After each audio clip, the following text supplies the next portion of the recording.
What is the source code? Computer program. Random segments of code that are grouped together to form unexpected protocols. This is code given by predictable. And how I know what predictable means wonderful. I can reach out and break you whenever I want. You cannot alter this reality while inside the source code. I'm asking you to have the decency to let me try. You are listening to Global Synopsis. Your host, Rowland.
That's your cerebral cortex looking for an answer it doesn't have.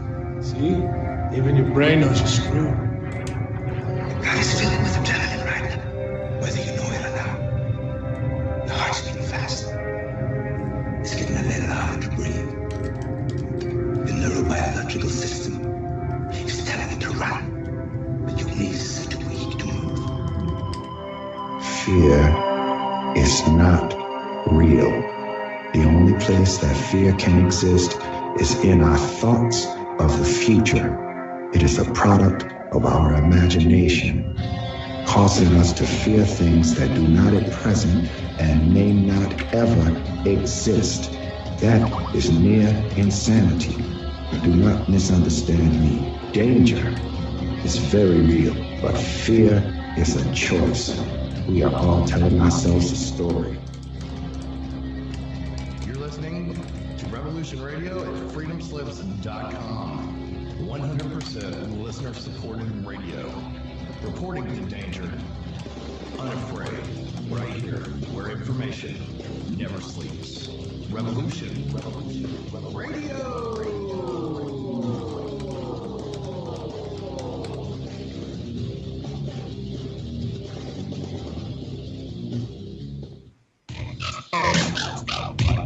Take a look around, kid. What do you see? Homes being foreclosed. People working 2-3 jobs just to put food on the table and still drowning in debt. Don't get me wrong. This country was founded on great ideals and principles. They've all been ruined by the banks. Open your eyes to banks that are robbing you. You know who my favorite president was? Oh, Thomas Jefferson. Because he saw all of this coming and tried to stop it. He fought the banks. JFK too, and they killed him for it. The banking institution is more dangerous than an army, he said. He also said that every generation needs a revolution, Jimmy. The American dream is just that, just a dream. War is a continuation of politics, only by other means. Politics is a continuation of economics by other means. This is our bank. This is our war. And this is our plan of attack. Banks have become an essential threat to our democracy. So consider this justice. Thank you for listening to Revolution Radio at freedomslips.com, the #1 listener-supported radio station on the internet. Please help support this station so this battle can continue forward. Revolution Radio.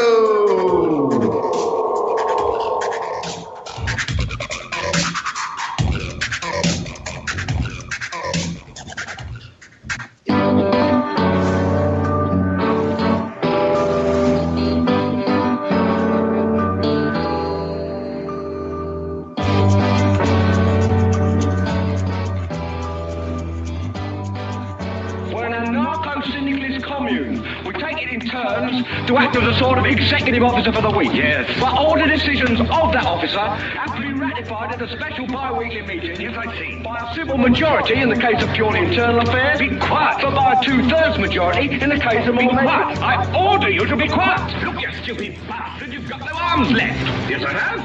Look, it's just a flesh wound. An unbeliever seems to display courage, skill, nerve, grace, stupidity. I'll do you for that. Oh, what? Come here. What are you going to do? Bleed on me? I'm invincible. You're a loony. The Black Knight's always come. Roundtable Live Monday through Friday, 1 a.m. till 4 a.m. Eastern Time. Bring your mind, bring your ideas, bring your voice. King Arthur had nothing on us here at Revolution Radio. FreedomSlips.com. Don't make me angry. You wouldn't like me when I'm angry. See how the trouble you've started? Join us here on Revolution Radio, Monday through Friday, 2 p.m. Eastern on Studio B, for a politician, patriot, social savant, businessman, former investment banker, and Veterans Today columnist, Mike Harris. Listen to Mike as he exposes the corruption, sedition, and terrorism within our own government. He knows our system is flawed and that obstruction of justice is all too commonplace. His show, Short End of the Stick, pokes at this corruption with eloquent style. That's Monday through Friday, 2 p.m. Studio B for the Short End of the Stick with the man who should have been elected governor of Arizona, Mike Harris. That's right here on Revolution Radio.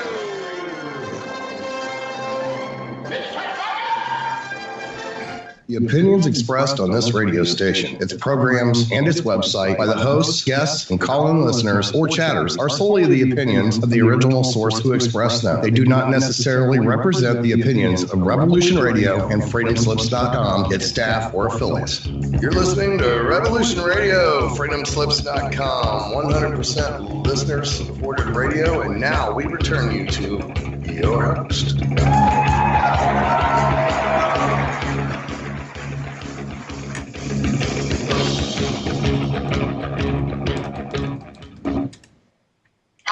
Good evening, here is Sheila Kennedy, and welcome to the 1%. And this is our last Thursday of the month roundtable with my wonderful co-host Sharon and Rowland, author of the Crystal Channelers books and editor of the Oddities e-club magazine. And we've got something pretty special for you tonight. I'm going to let Sharon Ann introduce our wonderfully amazing guests in just a moment. But before I do, we don't take, or I generally do not take outside calls. So if you'd like to call in to listen, Studio A on 712-432-6958 and Studio B 716-748-0112. So we're coming to you today on Revolution Radio at freedomslips.com, and it's the 29th of June for our last Thursday in the month here in Australia, and it's just after 6 p.m. Australian Eastern Standard Time. So Sharon Ann's in Brisbane. I'm in southwest Victoria, right down on the coast in the cold and the rain. And I guess I'm not sure. So I'm going to hand over to you, Sharon Ann, because I've got no printer. I've just reinstalled Skype, and I hope we're going to be fine. Oh, that sounds ominous, but we're going to have a great night tonight, Sheila. I have 3 of the most amazing artisans from our Artisan Collective section of the magazine tonight. I have the almost luminous Francie Griffin, who's an intuitive artist, spirit guide artist, and as well as being a Reiki practitioner and teacher. Caulkett, who's a visionary artist, and Cris Matheson, who's author of some very funny books, very spiritually funny books as well, and a radio show host. Can I start by introducing each of them to you? Absolutely, sounds wonderful. Wonderful. Okay. Well, Francie, as a kid, Francie loved art and was always doodling eyes. When faced with what to do with the rest of her life, she decided to be a teacher like most of her siblings. She decided, however, to teach art, and as they say, the rest is history. After a period of time in left brain employment, Francie began to be drawn to matters of a spiritual nature. She studied the Course of Miracles and was attuned as a Reiki channel, eventually to Reiki Master teacher level, which is, I think, what you are too, isn't it, Sheila? Yes. Yes, that's right. And also during this course, her creative side that had been lying dormant for so long began to emerge once more. Leanne is a self-taught visionary artist working out of her studio in Brisbane, Australia. Leanne's abilities to connect with a range of differing spiritual energy gives her a unique perspective on our collective higher consciousness. Her art reflects this through different cultural symbology, angels, guides, animals, and galactic energies. These culminate in a body of work that takes the viewer on a journey of the soul, uniting heart, mind, and spirit. Well, isn't that a lovely phrase? Leanne enjoys adding a unique perspective to her work in order to make each piece memorable, and believe me, they are. Work by Leanne is currently being exhibited in a variety of expos located throughout Queensland. I personally came across Leanne at one of the expos on the Gold Coast and fell in love with one particular piece of art called Alien, which graced the cover of our last issue of the magazine. And it's been almost a month since that issue was released, and I'm still getting comments about it. So that's the impact it's already had. Cris Matheson. Now, I love Cris. Cris and I spent hours on the phone talking about pretty much everything and anything. He's a graduate of both the Monroe Institute and the College of Inner Knowledge. And the College of Inner Knowledge, of course, is associated with another one of our columnists, Michael Lamb, and a current member of the OOBE, which is short for Out of Body Experience Research Centre. He's also the author, as I said, of 2 novels, JC and Me at 33, and Beck's Drugs and Rock and Roll. He hosts workshops. I like that one. Yeah, no, I do. You've got to read. You've got to read. I've had a few extracts inside the magazine of JC and Me at 33, so which have been, it made me go and actually download. Now, Cris also hosts workshops at the Allentown Holistic Health Centre up in Rocky, assisting people to enter the new world. And that's a world that Cris has been navigating for over 30 years, thanks to lucid dreaming, meditation, and astral travel. And aren't we going to have a fantastic night, Sheila? Aren't we? Awesome. I'm really looking forward to this. So shall we tell everyone to unmute their mics and let's get into it? Why not? Hi, everyone. Hello. Hello, who we got?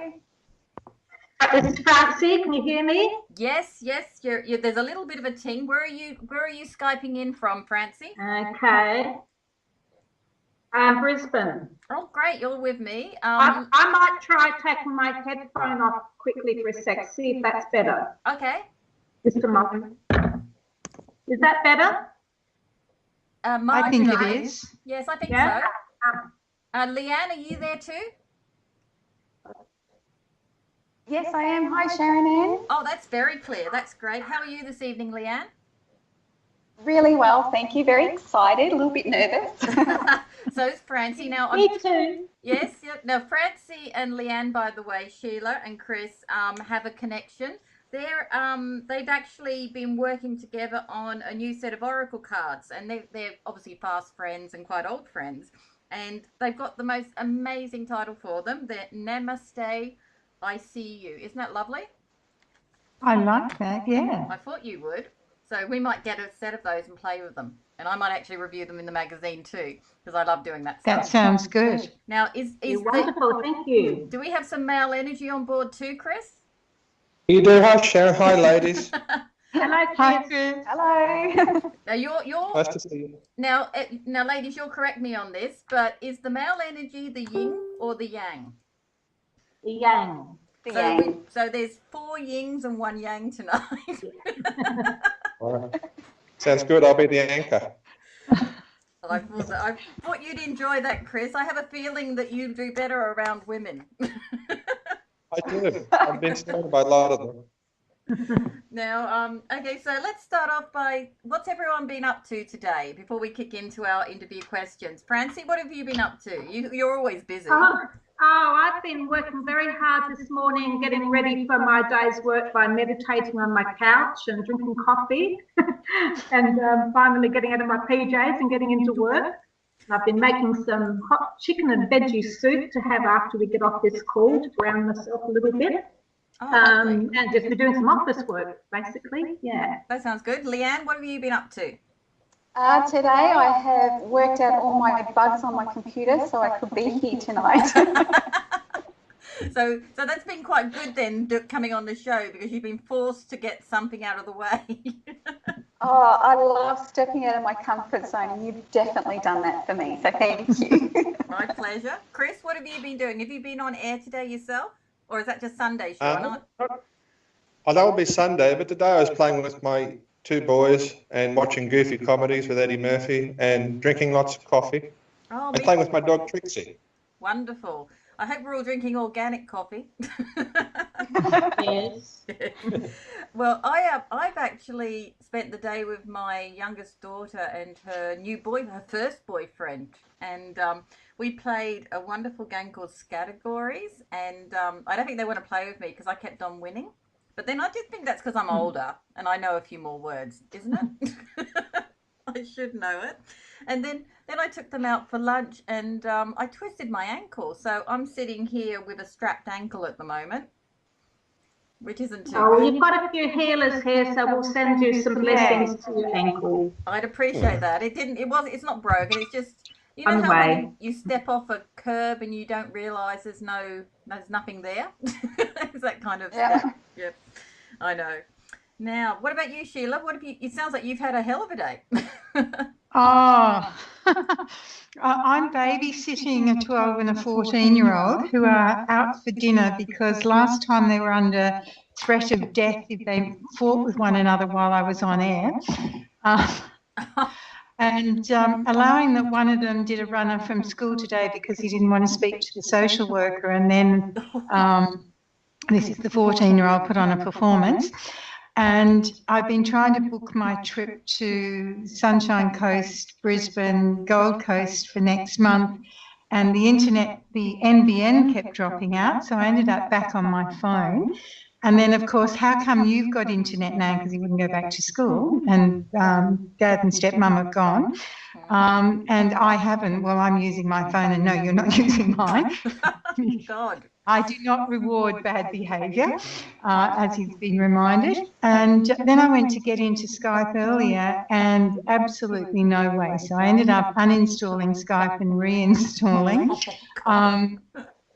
But I had the computer upgraded last week, and I lost all of my iTunes playlists for my sound programs. So I've been madly trying to remember what was on them and reloading. And everything that had a password, all the passwords seem to have disappeared, or they don't recognise anything. So it's just been a really interesting week. Yeah, it sounds it. Sounds like we've all had one of those days, hey? But that's good. Let's kick on. But we're here, and that's awesome. So exciting. Wonderful. I think we'll pick on Francie first, I think. Is that okay, Francie? Yes, that will get my nerves out of the way. Don't be nervous. There's no need. There's only how many people listening? Don't worry about it. Don't tell us, Sheila.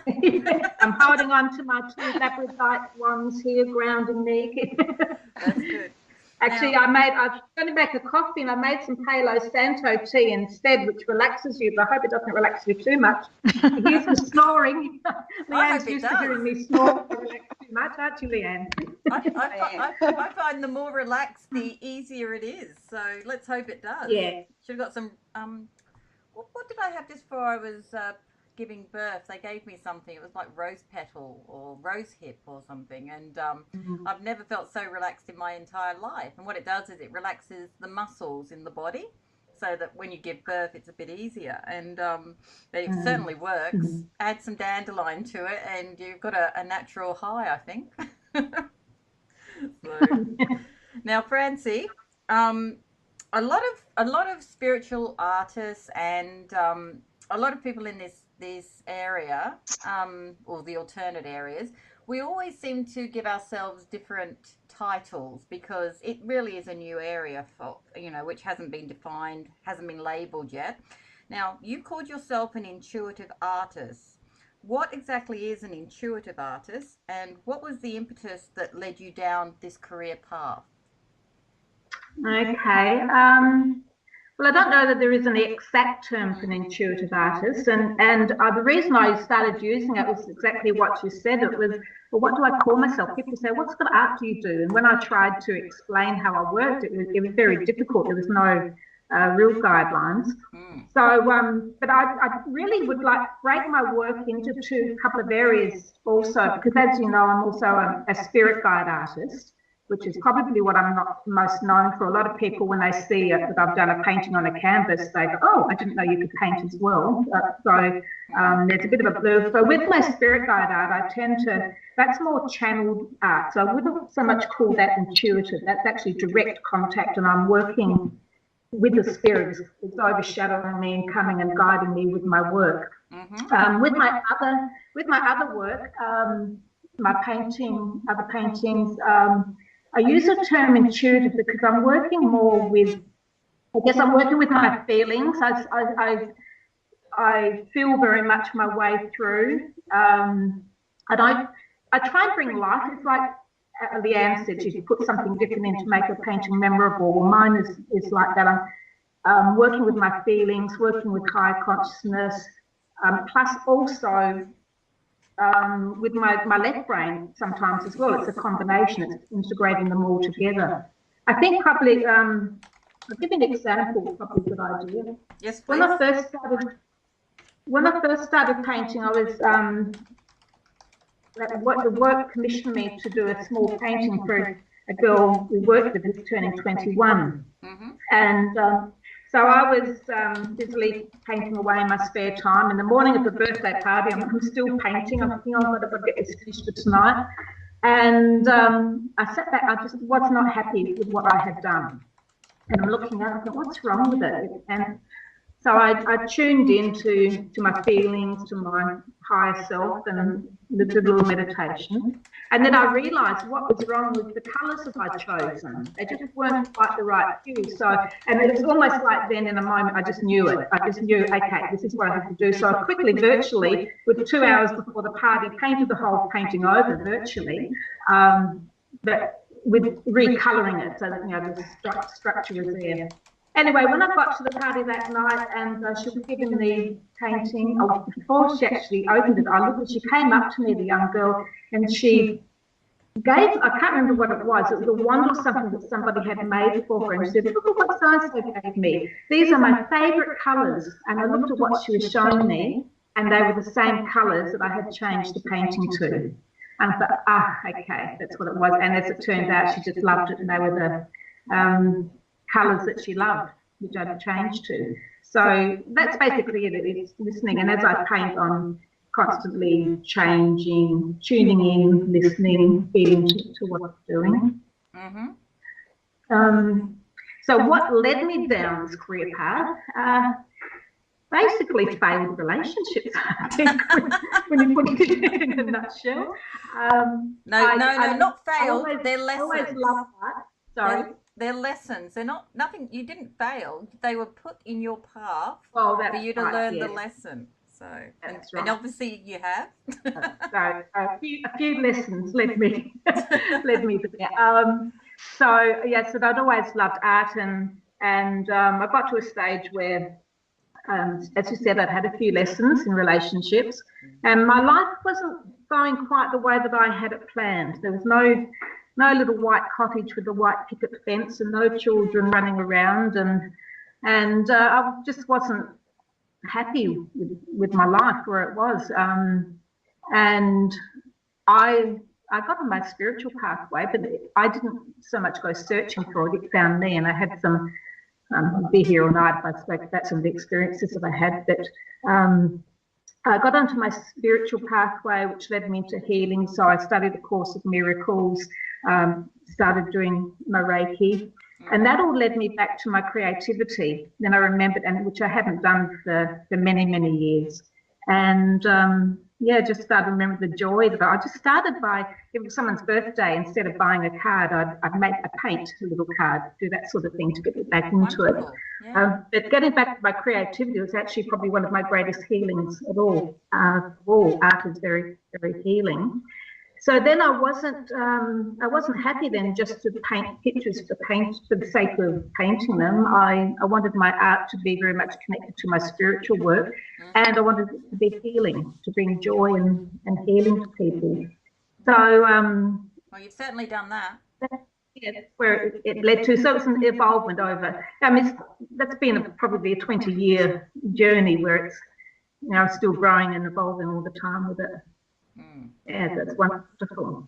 Oh, well, we're very grateful that you're back. I know I'm actually sitting here underneath Akhmandu, which is the painting or drawing you did for me, and he's wonderful. I use, it's so nice to actually be able to visualize my spirit guide now. After all the years I've known that they've been hanging around, but to actually have a visual is wonderful. Well, thank you. And I did a little search for him this afternoon on my computer, and I found a photo of you and him together, and I put it on my screensaver for this evening. Oh, cool. That's great. Now, should we get some yang going? How's Chris going there? I'm hanging in there. Hello, ladies. So, hello, Chris. Hi, Chris. So, Chris, what was there a particular person or another author that influenced your decision to write your books, or did you have an event, like an awakening of sorts? I've had a few of those, but there's definitely heroes and certain books that I really loved. Like when I first wrote the first one, Bex, there was a few different authors that I thought, I could really do that style. I like their honesty. I like the cathartic stories they tell and how they're kind of episodic. And really from the heart. One was John Birmingham. He wrote a book called Dog with Falafel, which is about his share foundation. Yeah, they made it into a really great film. So that was one. And then you had David Sedaris, who's an American humorist. He writes a lot of fun short stories about his family, such as Me Talk Pretty One Day. And Charles Bukowski, who's a legendary outlaw writer. And he's hilarious. His first book, Post Office, which is about 20 years he spent in the post office. So that got me going in with Bex. And then for JC, that was a bit more spiritual. So I started looking at people like Dr. John Lilly, who they made the movie Altered States about. He invented the float tank and did a lot of ketamine research with dolphins. He's a fascinating man. I think it was Eye of the Cyclone was one that he wrote. And William Burroughs is always really good because he's quite surreal. And Dr. Tim Leary, he's an old chestnut. He had some brilliant psychological insights into Altered States. So I think there was a book called High Priest that I really enjoyed. So all those kind of went into the stew. I thought I could do it. Yep, no, and you did. I've really enjoyed, I downloaded JC and Me at 33 after I'd read a couple of the extracts in the magazine. And yeah, I just found it I love reading stuff like that, mostly because it's also written by a man. I found a lot of the reading I do, I don't know if it's because it's more in the spiritual side and women kind of gravitate there, is written by women. And it was quite refreshing to read something written by a man of a spiritual nature. So it's quite odd really, because normally most books are written by men, like in the mainstream. And it's very difficult for female authors to actually get a foothold, except for J.K. Rowling, of course. So. Yeah, she's the queen. Like. Oh my God, she's got a castle. God, I'd love a castle. Okay, hands up, everyone that wants to live in a castle. I do. Hands up. I tell you what, we can all live in the same castle. We can all have a wing. How's that? We have someone to clean it. Yes. Oh, that's a good point, Leanne. Or is that Francie? No, that was Leanne. That was Leanne. So, Leanne, while you're there, would you like to tell us a little bit about being a visionary artist and what that entails? Yeah, sure. So, kind of similar in a way to what Francie does, except for myself. I've only been doing artwork for about 18 months. I'd never done it beforehand. And I found that using art was a way for me to express my inner world and the experience of consciousness that I have. The words just didn't seem to really fill it. So art sort of bypasses the logic mind and the lack that our verbal language tends to have when we go into heightened states of consciousness. Mm-hmm. So, so the art just allowed me to express the visionary realm on a deeper and more intimate level with the use of colour, symbology and the flow. It just provided the space for me to step into consciousness on a deeper level, and that's the intention that I set with the art that I do. Hence why I tend towards saying more that it's visionary art rather than sort of intuitive. Not that I don't use my intuition, but it's more about, accelerating the consciousness. Probably what does it entail? How do I do it? Curiosity. I'm a really curious little being. So I step into things with curiosity and non-judgment. And that helps me to see the physical realm in a different way and just to deepen into it. I look at something and go, oh, that's really interesting, or oh, that's really curious. And that just opens my mind and allows me to deepen into that space. So, yeah, that's the way visionary art works for me.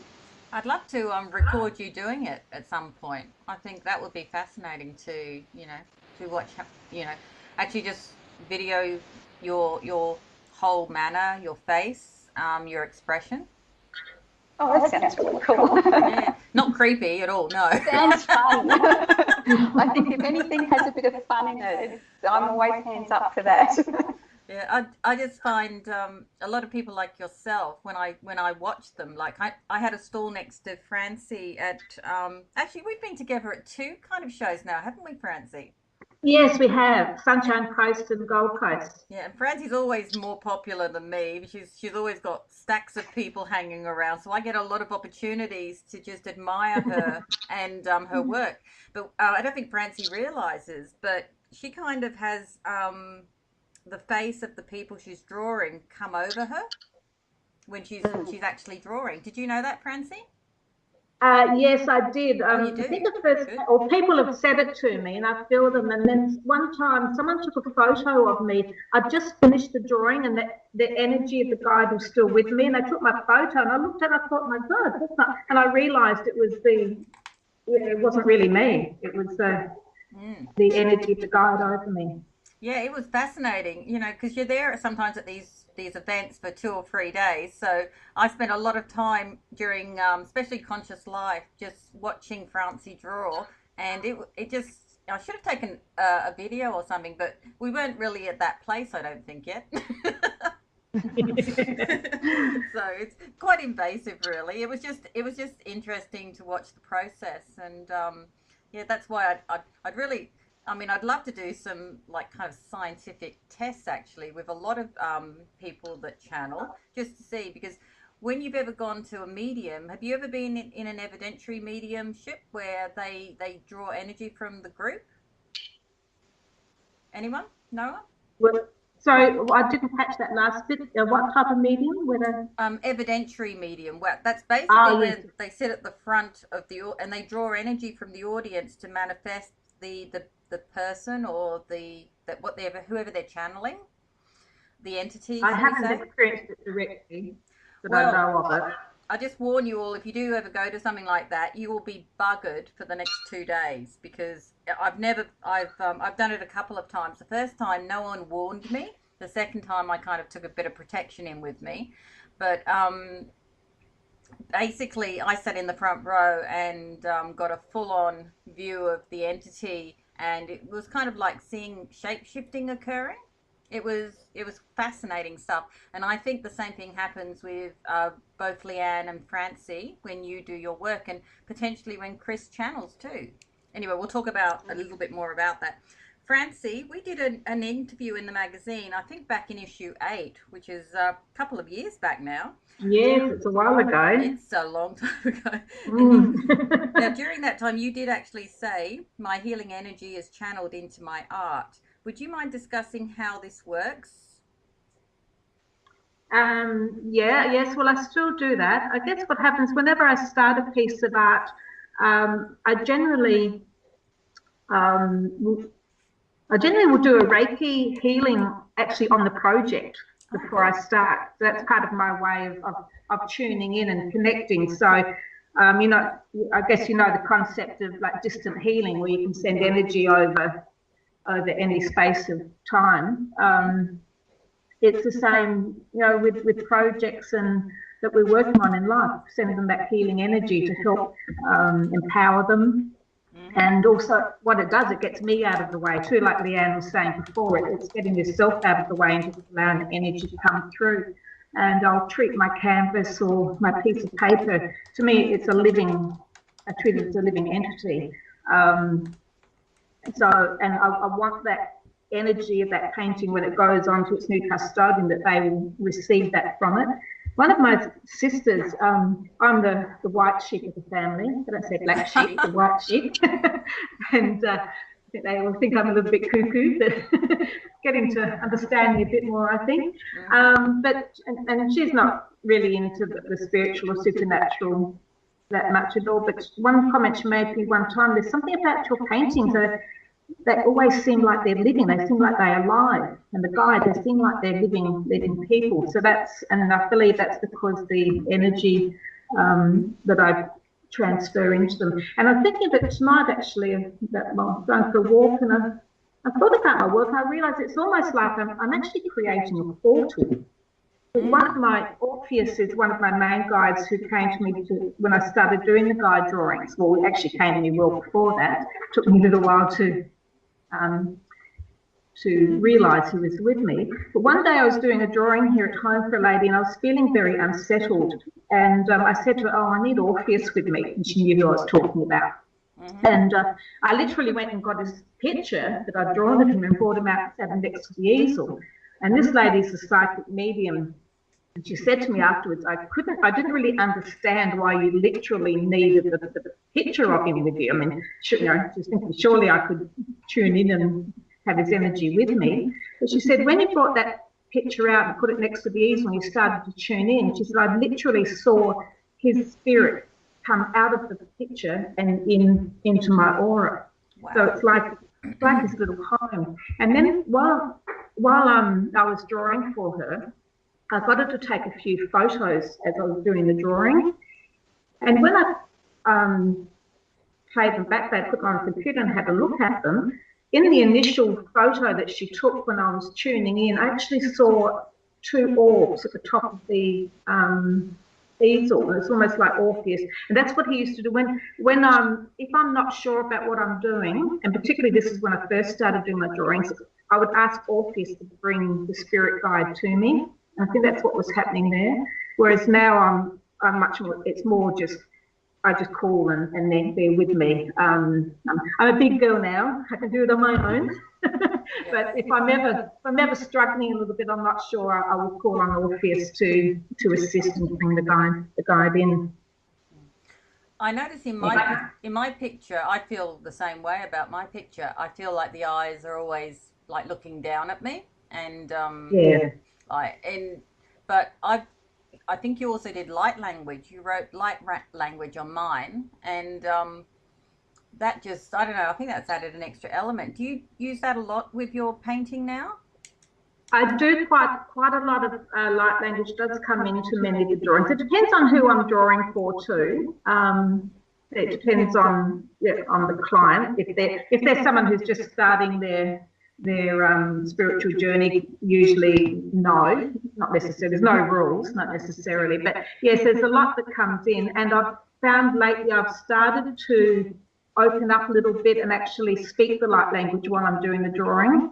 It's only been a few times because that's me allowing it to come through. I've done it a couple of times when I sometimes when I do remote drawings for people, I videotape myself doing them, and so they get a DVD so they can see me doing the drawing, and it's happened then. I've just let myself go. There's been no one else around watching, so I've allowed that channel to come through. It's very strong, very powerful when it happens.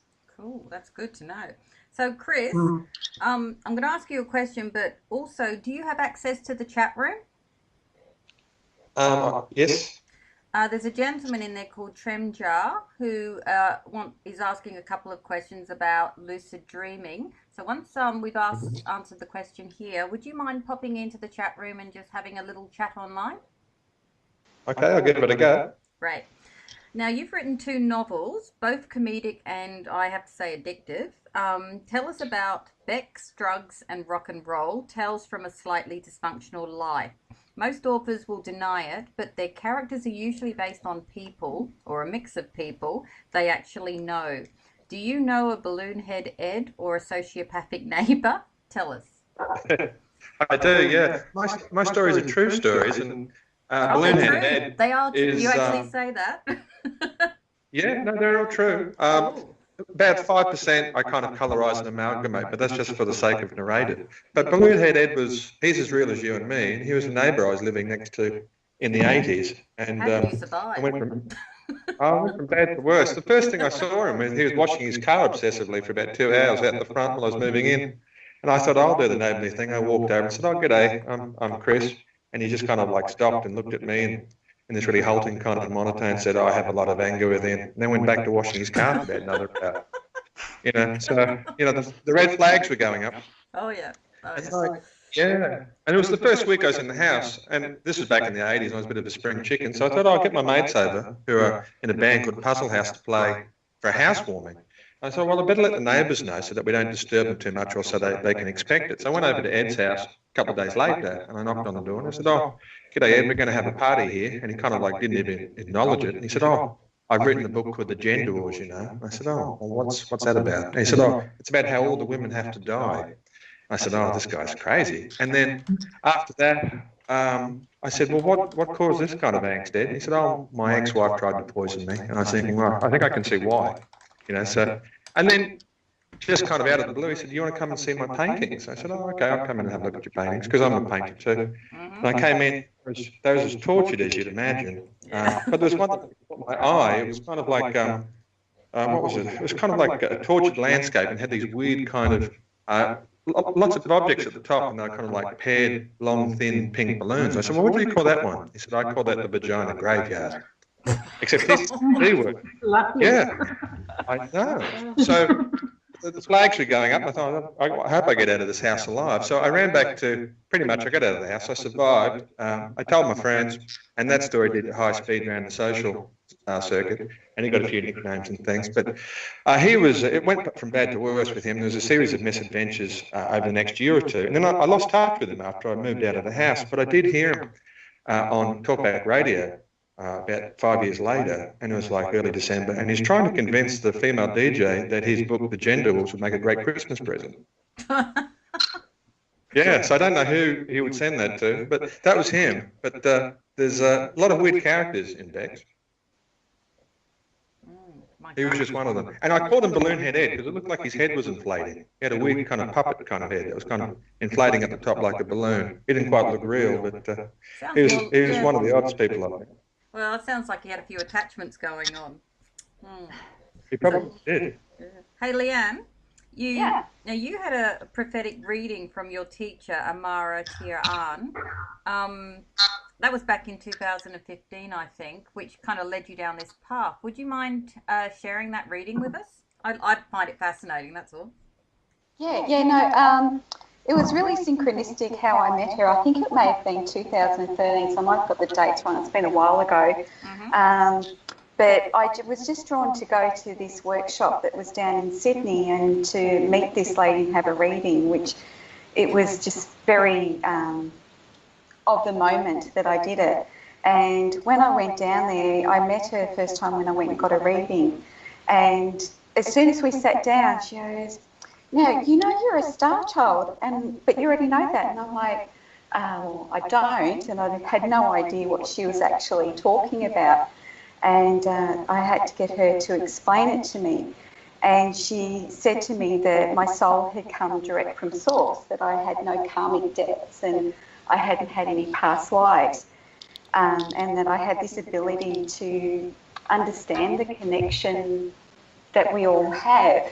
And in that moment, it was, I'd already remembered some things from my childhood when I was very small about sitting on the grass and watching my mum hang out the clothes, and I don't even think I could walk at the time. And it was in Tasmania, so the weather was just this perfect day, this green grass, little daisies and bees buzzing around everywhere. And I remember sitting there just thinking as this tiny little child that everything that animated my mum and the bees and everything was just the same, and we were just all completely interconnected.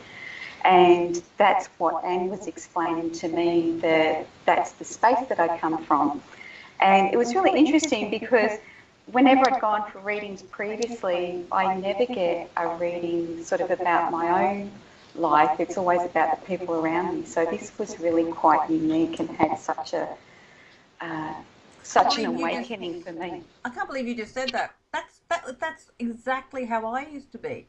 I'd go to have a reading and they'd never tell me anything about me. I stopped going to readers because I'd be forever told I was to pass a message on to like 50,000 other people. Yes. People I'd met at the pub once, you know, and never for me. So that's happened to you too. Oh, all the time, and it becomes frustrating because it's, you know, they can go for their own reading. Leanne, I don't know if you remember, but when you had that reading, you came back, you told me about it, and I actually got one part of it. Do you recall Francie actually got more of a reading in that reading of mine than what I got. I don't know. I can't remember what it was, but so that often happens to me.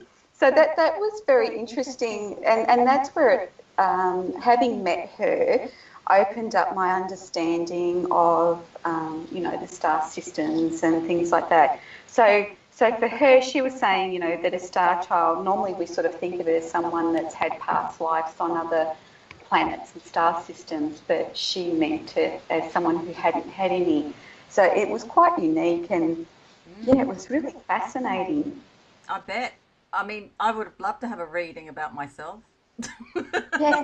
Yes, it wasn't very long though. I think I got like the first 5 minutes, and she said, "You don't need to know anymore." I'm like, "Oh, okay." And and it was about all the friends and family, and yes, so I understand, Sharon. And I feel your pain, Leanne. You and I, we're bonded for life now, because I stopped. I felt like asking for a refund a lot of the time, you know, because I think though in a way. You come to a realisation yourself, though, that you're your own best guide. Yeah. Ultimately, that's the space you want to be in, that you really want to be able to trust your own inner guru and follow your path. Yeah. So, very much. Oh, you can always come up with spirit guide drawings and stuff. Anyway, Leanne, we've talked enough about you. Let's talk about somebody else. Just joking. I just thought I'd give you that whole reading feel, the vibe. Yep, thank you. Hey, Francie, do you, something that when I was working out the questions, it kind of occurred to me, you put a lot of your healing into your work, and then that work then goes to people like myself and other people that do receive the drawings from you. Do you yourself receive any healing benefits through your immersion with your art or with various spirit guides? Or are you purely a channel? Or there must be some, or maybe there shouldn't be. I don't know. I feel that I do get healing benefits from it too. And, you know, sometimes I'm feeling a bit tired before I've got a day's drawing. I'm feeling a bit tired. Sometimes I worry about, I hope I'm going to be, you know, I'm a metal and channel okay. But I actually find once the energy starts coming through, I feel wonderful. But you know, at the end of the day, I feel more enlivened than what I did at the start of the day. And because it's, you know, it's spiritual energy channeling through me, and I'm always working with a higher source and light vibration, so that it's like when you're giving someone a Reiki or any other form of energy healing.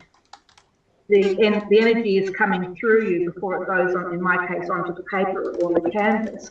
So I'm receiving the benefit of that as well. And then too, the spirit guides too, because I'm actually, when I'm doing a spirit guide drawing, I'm actually, as you've seen, you see my face change, I'm actually encased in the spirit guide enters my auric field. Yeah. So I'm actually almost becoming and I'm co-creating with them. So if they're, particularly if they're a healing guide, then I'm getting healing from them at the same time quite often. Sometimes I don't draw a lot of ascended masters and well-known guides. I do probably more so in the later years. I connect more with people with very own personal guides. But more people now, they're evolving so much and growing so much that they're working more directly with the ascended masters. So I'm starting to find them coming through a lot more. And they're working with so many people. Sananda has been coming through a lot lately. Melchizedek comes through a bit, Maitreya, some of the main ones that I tend to channel more.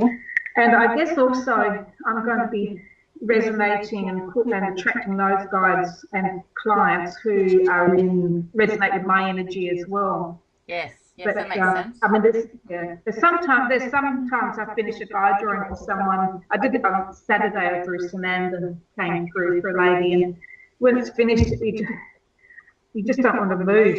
You just sit and bask in the energy. That sounds fabulous. It's hard to give them away sometimes. I'll bet. Yeah. Hey, Chris, can we get our male energy back? Move it over here. I'm here. Your second book, which we had extracts in the magazine of, JC and Me at 33, obviously shows you opened yourself up to more spiritual fodder after the first book. Could you tell us about your journey through hell and onto heaven, please? Oh, definitely. Well, it kick-starts off after an unexpected divorce, and all those things are really good now. It was pretty rough at the time. And as I say to people, I think the best you can hope for in life is a good divorce, because it's it's pretty rough, especially when there's children involved. So I wouldn't wish on my worst enemy. So I'd always had a spiritual practice, and I just really ramped that up as a part of a healing cathartic kind of thing to do. And it led me to having Kundalini spikes and going multidimensional, seeing power animals, and kind of culminated in that classic white light experience. So that was the heaven that I'm referring to. Now, well, you said you had an out-of-body experience. Was that were you at a near-death point, or was that from a practice like? Oh, well, I was doing a 100-day program by Robert Bruce called Mastering Astral Travel, and it's based on the microcosmic circuit, which is an ancient Taoist energy technique. It's very easy to get energy circulating. You can turn it on just like a light, but to actually get it crystallized and to have like a hyper jump, it takes about 100 days, they say. So I was doing that exercise, and about two months through it, I kind of got blasted out. I was in the lucid kind of like levels, and I got blasted out into the white light, and that's the only thing that there was. I was no longer tasting sugar, I was the sugar. There wasn't anything else. I didn't realise I was ever human at that state. The only reason I was able to come back was because from a lower level I could see my children were calling out to me. So I just responded to that naturally through love. But there's like no desire there, but there is, as everyone who's been to it, it's just this absolute perfect, blissful, all-knowing kind of state. But it's a knowing without content, in the same way that once you've read a book, you know what the book is. You don't actually have to think about all the details. But if you do want to know a particular page, it's almost like then you have to drop into a certain time and space reality to have a look at it. But it's absolutely beautiful. And I suppose that's the good news, is that I think we're all heading back to it because we all come from it. Yes, I thoroughly agree. So, Leanne, you're clairsentient and you're clairvoyant. Now, would you like explaining each of those concepts to our listeners? I'm sure everyone's probably on board with clairvoyance, but clairsentience a little different. Yeah, clairsentience is the sense of feeling. So Francie was really tapping, she was talking about it before, where she was saying that she feels when she paints it. So it's more to do, for me, clairsentience more to do with emotions. So if I'm doing like a drawing for someone or reading someone, I can feel the emotion that comes with it at that point. Probably for me, as I've sort of developed over time, claircognizance is probably a stronger one for me. And that's it's probably the harder one because it's one that it's just the knowing and you've just got to trust it. There's sort of no visual clue or auditory clue or emotional clue to say that you're on the right track. You've just got to drop into it and go with it. So I use that quite a lot when I do my artwork. And if I'm not in that space, and go back into my head space, it just doesn't work. No. And the flow's just not there. So being in that knowing space and trusting it, trust is the biggest thing. And I guess it's that old saying, believing you're seeing. So that's what that Claire's actually about. That's cool. Now I'm kind of hesitant to ask the next question before we go to the break, but let's see how far we get with it. How have all of you incorporated your personal belief systems into your work? Who wants to kick off? No one. Oh, okay, I will. Okay, Francie. I'm not quite sure no, she about that doesn't. one. She does not want to tell us. Sorry. I think, Sharon, that actually it's more a case of me trying to step away from my belief systems. Really? Okay. Yeah, and being open to removing those limitations of my beliefs and just being open to truth coming through and direct connection with source. If that makes sense. And then doing that, then I believe very much in the Reiki. I love Reiki, so my Reiki energy is coming through. So that's part of my belief systems, I guess. I was brought up Catholic. I'm not practicing Catholic. I'm not into religion, but there's still aspects of the Christianity that comes through. I'm very much connected with Jesus. Jesus and Sananda comes through a lot. But yeah, I think it's more me trying to step out of. Okay, we'll be back shortly. We will indeed. And with welcome to the 1% and the last Thursday of the month, we'll be back after the break.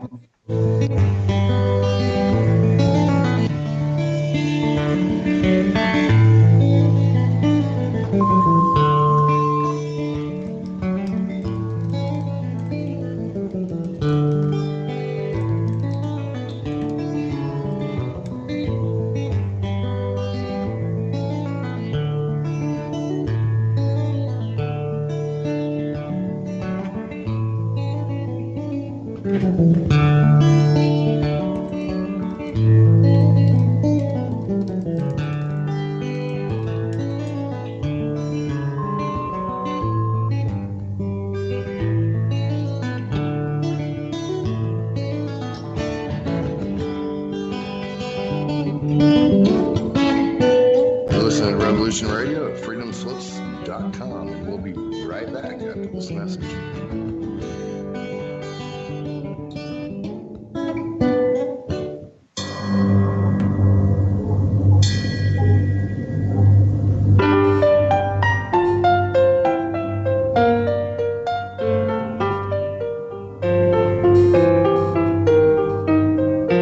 Did you ever feel that things were not quite right? That everything was just ever so slightly askew? Do you have, to paraphrase Morpheus, a splinter in your mind? If you're interested in hearing the latest information about UFOs, the paranormal, ancient cultures and structures, monatomic elements, longevity, fantastic discoveries in science, downloaded to your brain, then tune into us. Hi, I'm Dave. And I'm Mackie. And we are Shiny Side Out, Sundays 2 to 4 a.m. Eastern. See you then. Revolution Radio, freedomslips.com. You don't need to expect us. We're already here.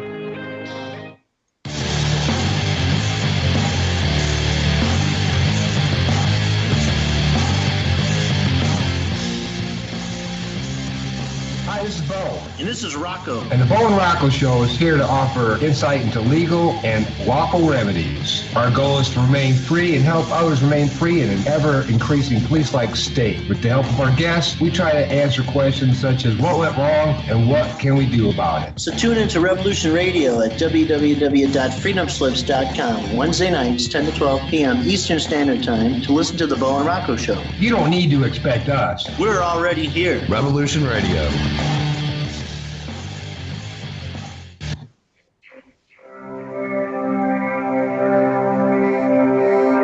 Most guys freeze. That's your cerebral cortex looking for an answer it doesn't have. See? Even your brain knows you're screwed. God is filling with adrenaline right now, whether you know it or not. The heart's beating fast. It's getting a little harder to breathe. The neurobiological system is telling it to run, but your knees are too weak to move. Fear is not real. The only place that fear can exist is in our thoughts of the future. It is a product of our imagination, causing us to fear things that do not at present and may not ever exist. That is near insanity. Do not misunderstand me. Danger is very real, but fear is a choice. We are all telling ourselves a story. You're listening to Revolution Radio at freedomslips.com. 100% listener-supported radio. Reporting to danger, unafraid. Right here, where information never sleeps. Revolution Radio.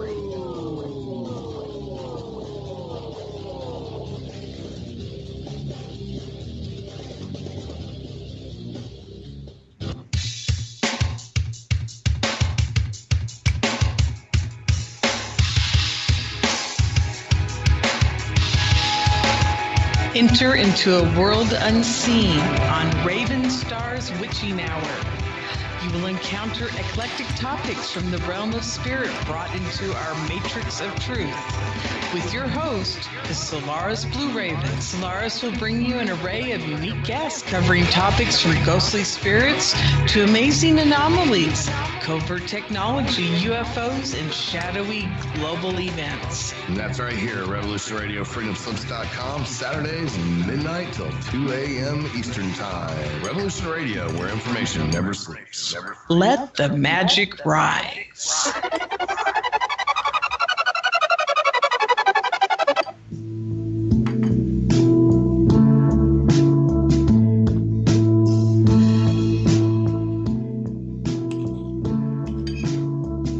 Is your data safe?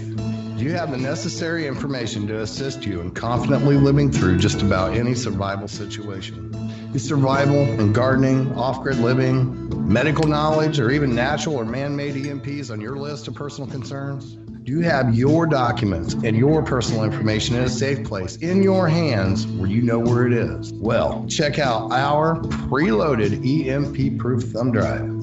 Over 3 gigs of survival documents and how-tos, plus the USDA offline food preservation website, and much, much more, including a surprise bonus we just can't tell you about here. With plenty of room left over to store your most important documents. Imagine if a megavirus or a computer failure took out your bank, or all the banks for that matter. Are your banking records safe in your hands? So when they get things fixed and repaired, you can say, hey, look, this is what I had. You have it. I want it back. Is your personal data safe? Family records, addresses, phone numbers? Well, squeeze on over to freedomslips.com. Yes, that's www.freedomslips.com. Click the banner on the homepage for the EMP-proof bullet drive to get the full scoop of everything that we offer. So, folks, keep your data safe for your peace of mind. Revolution Radio, freedomslips.com. You don't need to expect us. We're already here.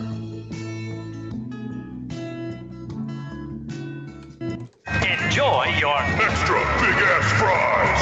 You didn't give me no fries. I got an empty box. Would you like another extra big-ass fries? I said I didn't get any. Thank you. Your account has been charged. Your balance is 0.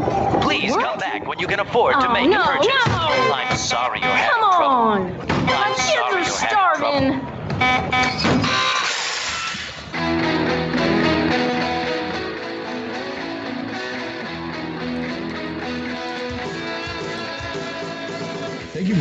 Revolution Radio. Here at Revolution Radio, we believe in freedom of ideas, freedom of speech, but above all, we believe in freedom of existence through self-reliance. This station is 100% listener-supported, and as a fundraising promotion, I have a kick-ass free gift for a $100 donation. 35,000 seeds. 25 years in the freezer. Long-term storable, 54 different varieties. So if food prices go crazy, the shit hits the fan, or if you just want to save tons of money every year by creating your own food like I do, grab our seed pack special. Just look for the banner on the homepage at freedomslips.com. Don't be a statistic. Don't be part of the problem. Be part of the solution. We need, as humans, to start taking care of ourselves and not depending on the megacorps to provide unhealthy, nasty food. Included in this package is also a DVD with 900 survival and off-grid living documents and the offline home canning, how to do everything website, all on the DVD. So when you're growing all that food, you know how to can it, store it, preserve it, etc. with all these documents. So thank you for tuning in to Revolution Radio at freedomslips.com. I hope that you will pick up this package and start learning to be free. Revolution Radio, freedomslips.com, where information never sleeps and freedom is one seed that needs to be planted.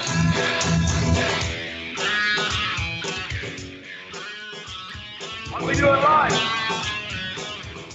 it goes in eternity.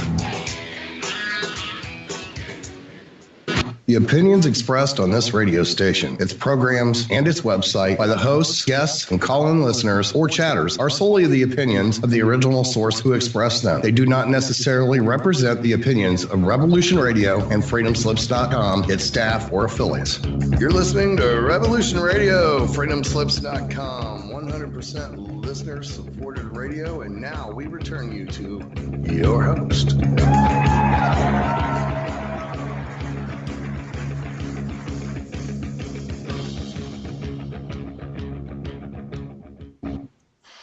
Good evening, you're with Sheila Kennedy, and welcome to the 1%. And it's our last Thursday of the month roundtable. And Revolution Radio is the #1 listener-supported radio station bringing tonight's show to you. So we do rely on our amazing listeners to keep us on air and to keep the information going out into the ethers, if you like. So if you can afford to donate, we really do appreciate you, a little or a lot. We have a donate button on the Revolution Radio, freedomslips.com website. We have the amazing store with some fantastic products.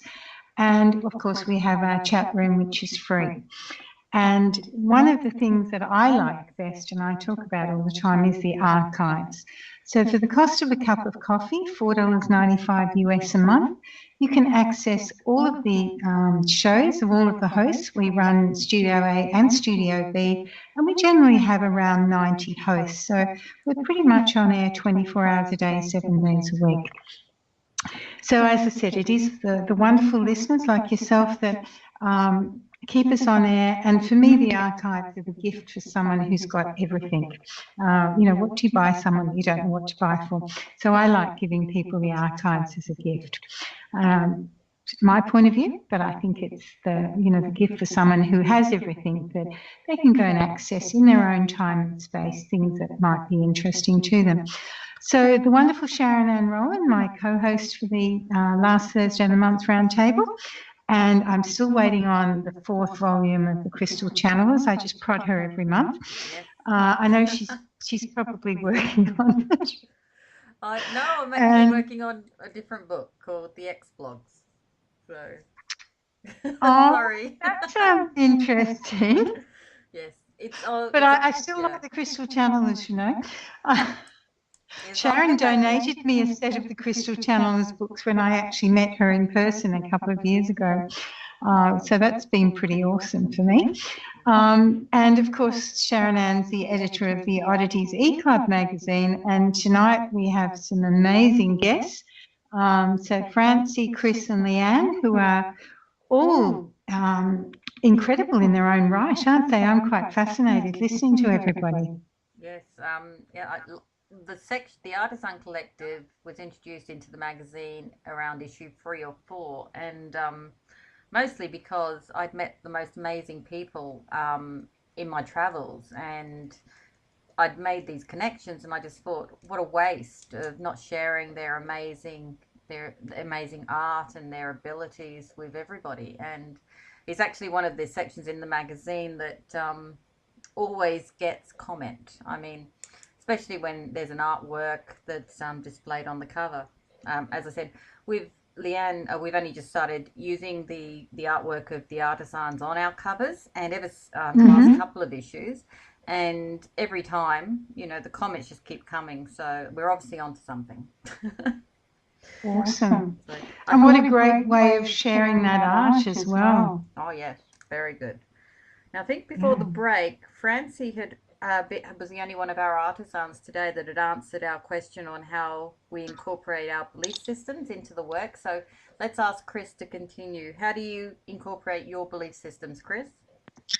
Hi, Sharon. Well, I'm lucky that I'm a school teacher, so I can model it and express a certain energy. And if I'm teaching religion, I can drop in keys like sacred geometry and other different things. Plus, also run workshops, so I can show people how to enter lucid dreaming states and all things like that. So quite actively, I'm lucky.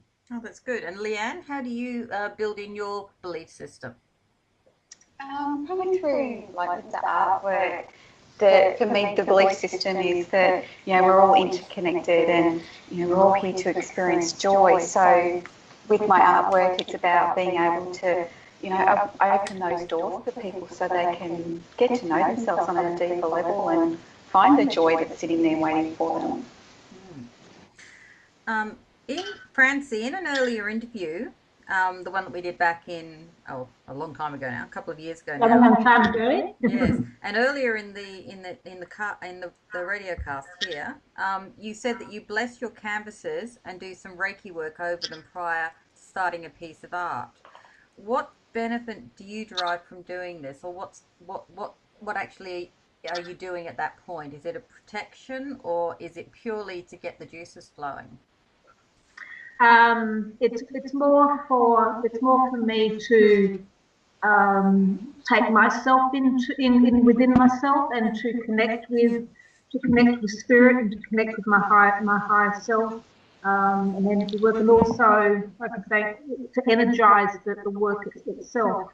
So yeah, so initially it's for me to get into my sacred space. If I don't get into my sacred space and a good space before I start painting, sometimes the beginnings of my paintings can be extremely chaotic because there might be emotions, or I've been busy doing stuff and it's like slapping stuff on, and then so it's almost like a release, and then that goes. So and then the gentler, more spiritual form and healing work comes through. So by doing the Reiki first, it gets me into that centered space before I begin, and it also energizes the canvas so that it's always spreading that joy out and healing. It's interesting you do that ritual, because when I speak to paranormal investigators or conspiracists or anyone in a kind of an alternate field, they always seem to do some type of work prior. Like, for example, the paranormal investigators always do the prayers. They make the area sacred. Do you know what I mean? I think conspiracists always don ninja outfits before they break in somewhere, you know. But there's always, I'm only joking about the conspiracists. I'm talking more about the more alternate area kind of roles. There's always seems to be some type of ritual, I suppose, without actually using the word ritual, but there is a ritual prior.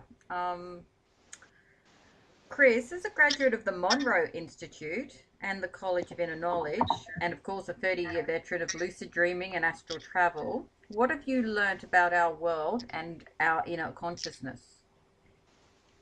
Oh, lots of different aspects, and how subtle some of it is. But I think the ultimate thing is that God is real, and that's not just a concept, it's something that you can actually go and experience. But from what I've seen, the God or the Goddess is something that exists outside of creation, but also is immanent in every aspect of it, and in every level and every dimension.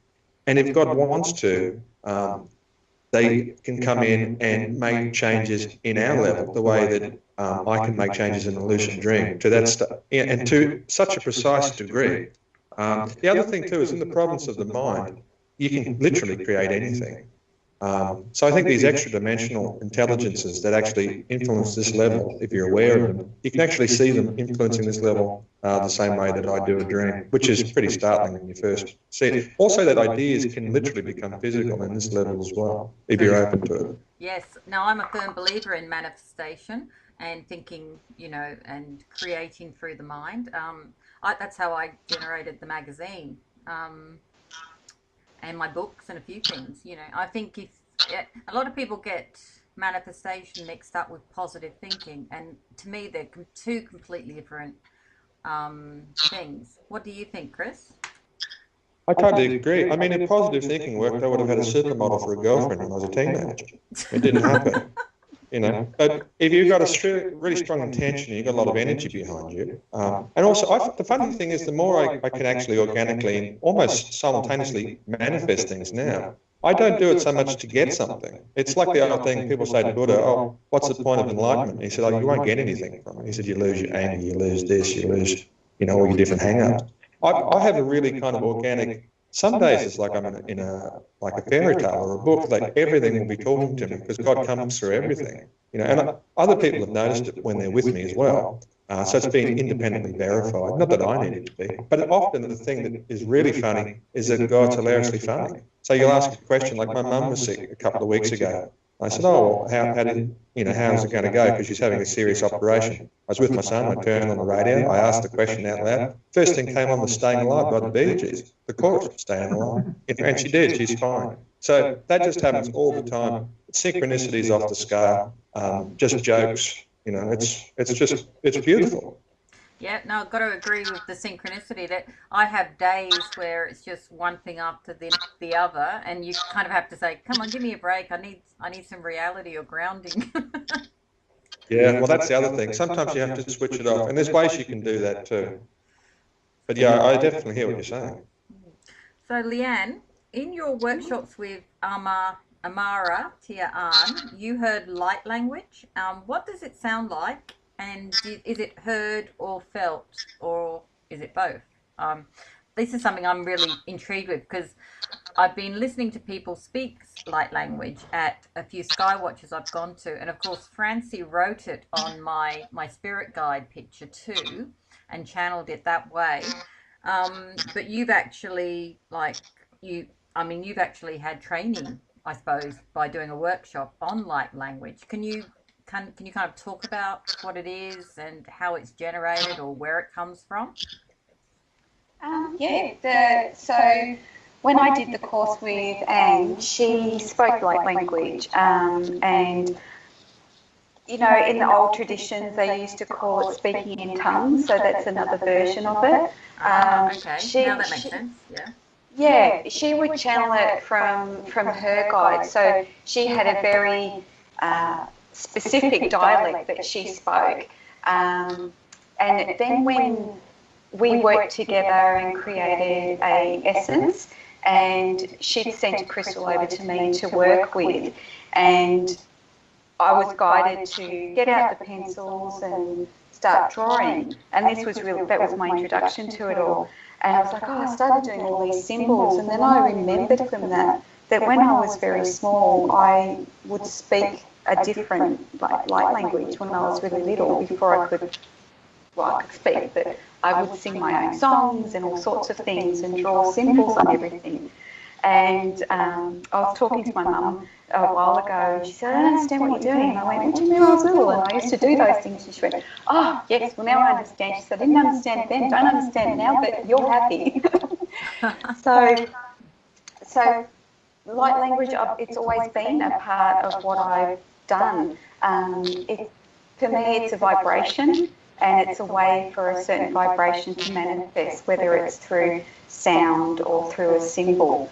And it's really different because you can get different dialects. I'll use an example. I did a drawing for a young girl, and all of these different symbols had come through on the drawing for her, and you could tell they were distinct different dialects. There were probably about 15 of them. And at the end of it, I channel through a light language message for the person as well, like an activation of their energy field. And it was just a different dialect after a different one. There was probably 15 of them. And I got to a point where I said to her, my vocal cords actually just won't make this sound, and I just can't do it. So light language can be that language of where people have been through their existence, and sometimes it's a way for an archangel or another being to be able to pass on a vibration so we can work with it for healing or consciousness. Oh, cool. I'd love to hear you do it at some point. Maybe we could, I was just thinking actually, whereabouts are you based, Leanne? Are you on the coast? I'm in Manly. Oh, you're kidding me. Well, look, guys, Sheila is about to come and visit me. Why don't I organise a barbecue and we can all get together and have fun with a camera? That sounds great. That's a good idea. Yes. Chris, can you fly down from Rocky? Actually, I'm becoming at Christmas time, but that'd be about it. Oh, well, we'll have to catch up then, but maybe we'll just have a girls' night. Yes. Okay. We'll take that offline. Now, Francie, you're... Actually, Sharon Ann, I'm going to be flying in probably every 3 months. Oh, even better. So we can catch up with Chris again at Christmas. I'm organising something at the moment, so yeah. Oh, good. Francie, you're clairaudient. Would you mind explaining this concept to the listeners? Okay. I've got to be honest, I don't know if I'm truly clairaudient in the true sense or not. I tend to be like I'm very clairsentient and also I have trouble saying it, claircognizant. Leanne, can you say that word for me, please? Claircognizant. That's the one. I know, I just don't know. I know, but I don't know how to say it. Yeah, that's probably my strongest skills.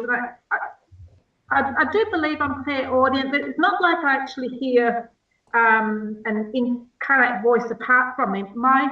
It's getting a thought in my head. Well, actually, it's not so much in my head. It's slightly outside in my auric field.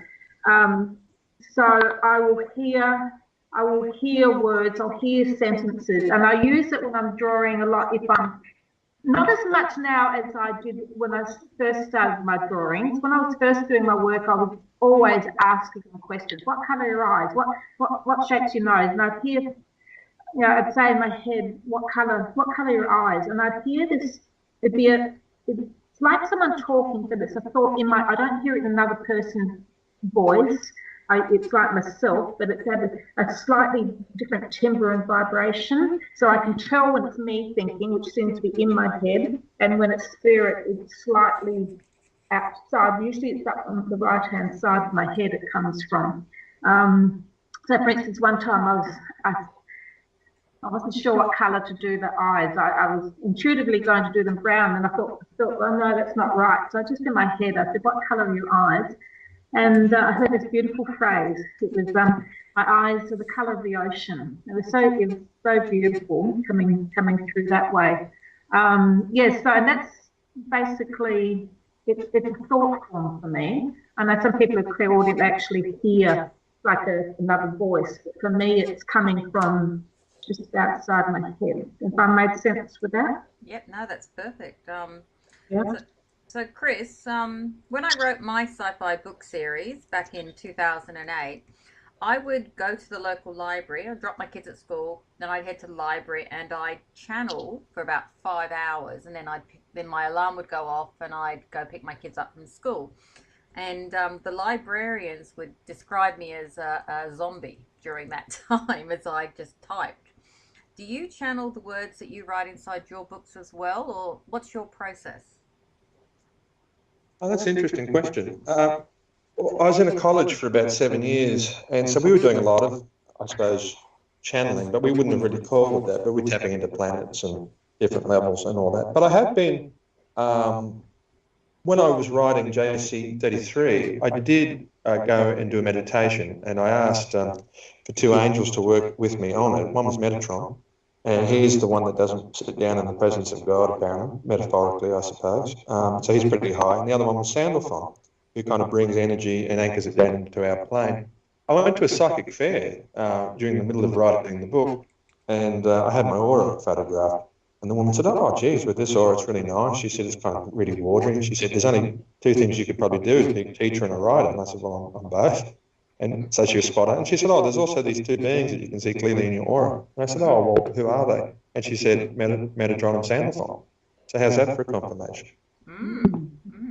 Yeah. So I think some of that came through. But just talking about channeling, I've had a couple of times that this happened to me just organically. And the people who've done it, like you say, weren't really aware they were doing it, or they kind of like went into a bit of a zombie state.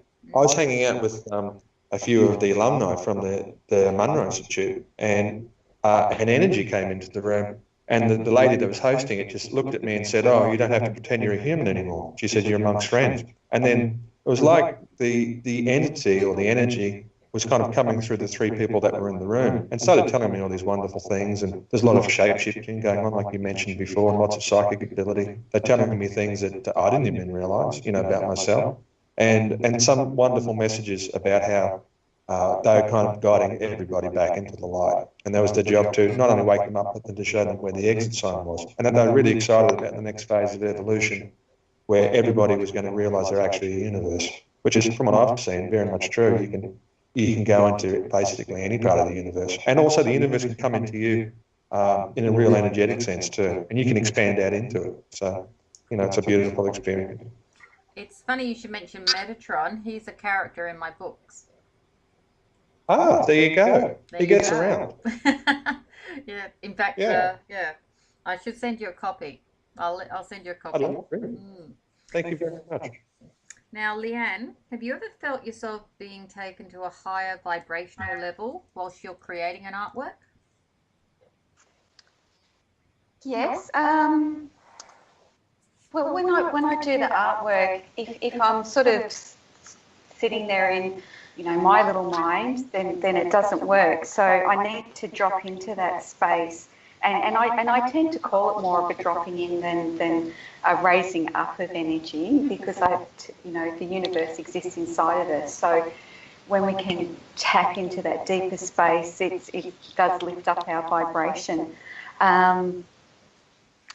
It's to step in there is where the potential all comes from. So if we're sort of sitting, in our little minds, it's just ourselves rather than the piece of work that wants to come through. So, and that's my intention with my work, is that it's coming through with a message. So like Francie was saying before, where the canvases have a life, it's the painting itself wants to speak.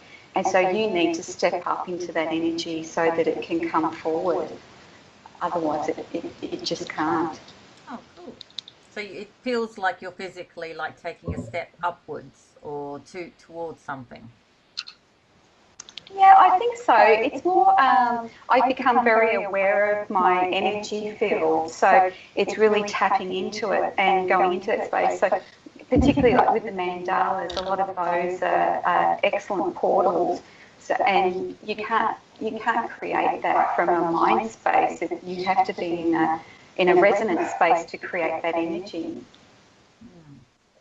Okay, thanks for that. That's a nice visual for me to ponder later. So, Francie, as I mentioned before, I've got one of your amazing spirit guide artworks above me here at the desk, Archmandu. I really liked, not only do I like that, of course, but I particularly liked the follow-up card and the message which arrived a few days after your reading. Is this message something you also channel via clairaudience, or what? I just thought it was fascinating, the process, because is this something that came to you that night when you were sleeping, or did it happen when you were doing the reading and you made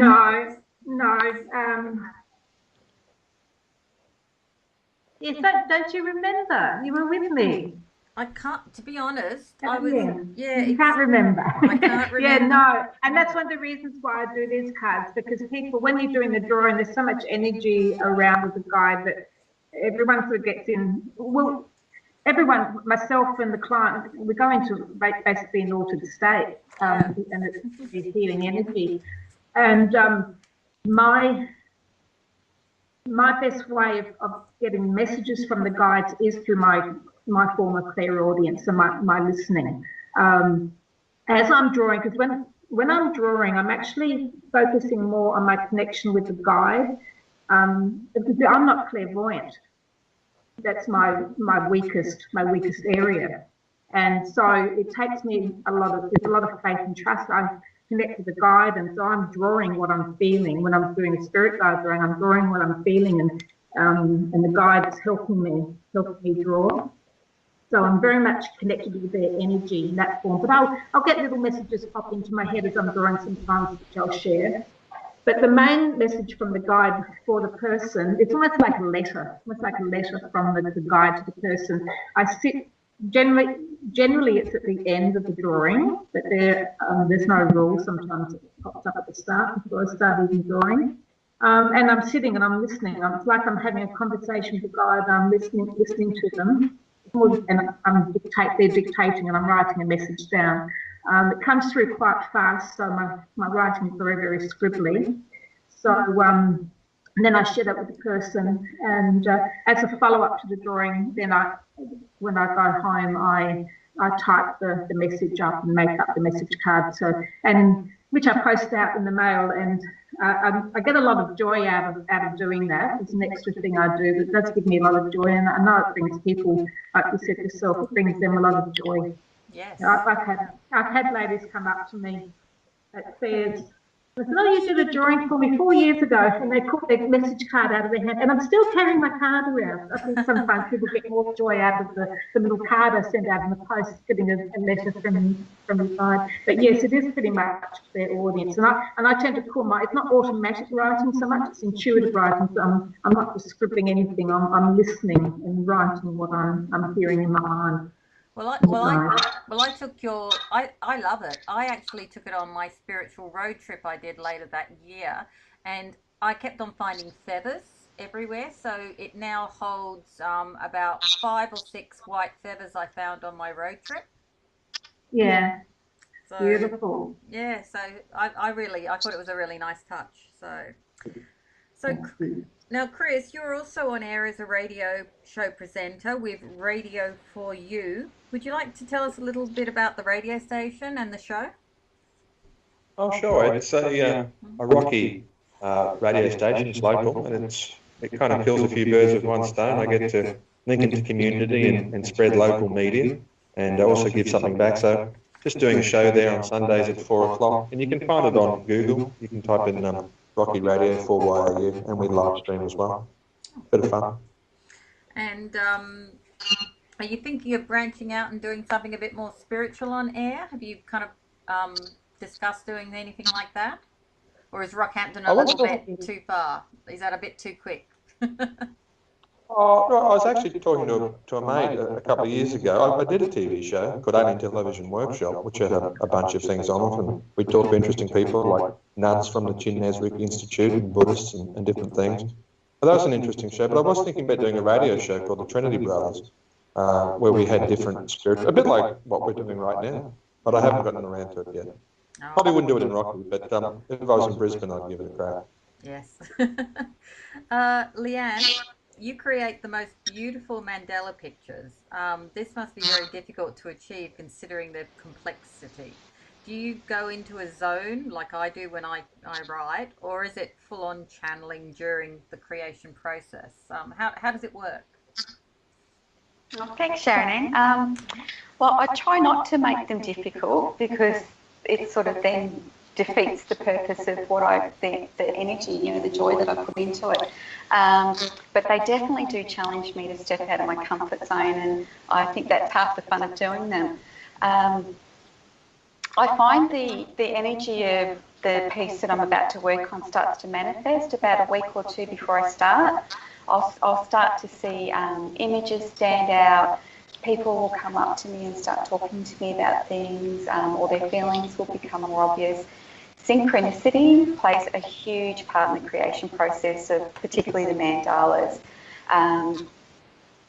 So when I finally start to put the action into the canvas, and I feel that I step into a really deep space within myself, and then let the piece speak to me.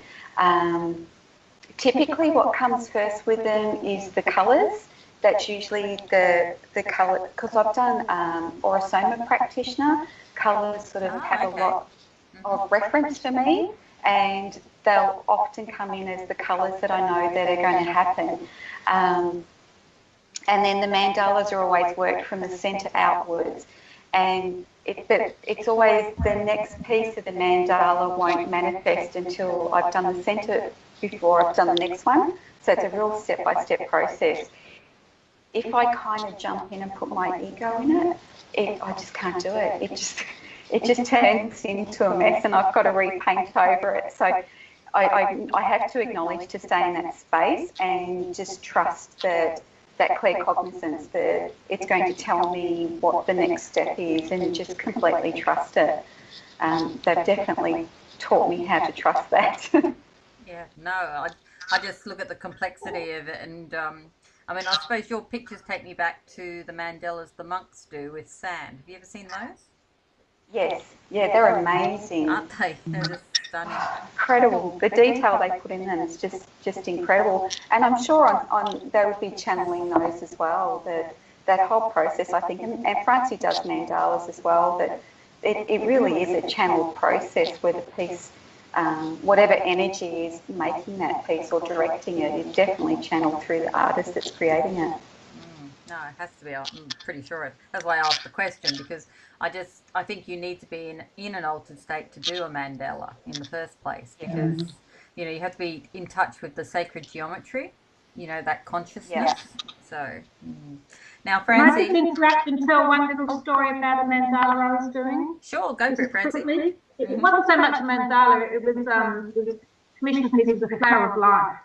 And this flower of life was taking me forever, and it was just layer upon layer, all this healing. And I thought, I'm never going to finish. And I sat down one day just before I was about to have another painting session, and I looked and I finally got, of course, it's the flower of life, it's eternal, it's never ending.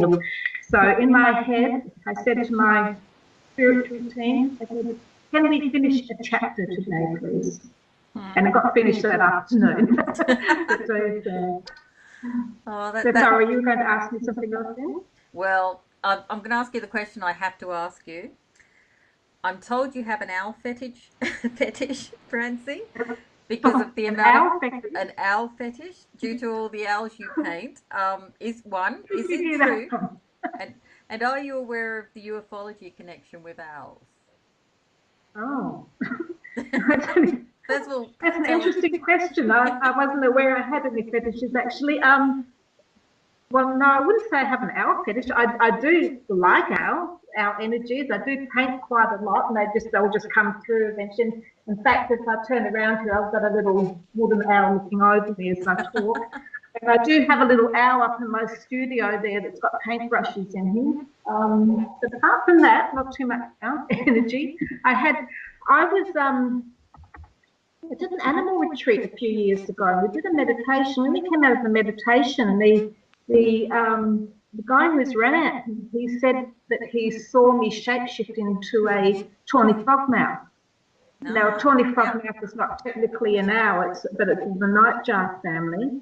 And I found that was what was interesting about that was that I'd never, at that stage, I had never seen a tawny frogmouth in real life.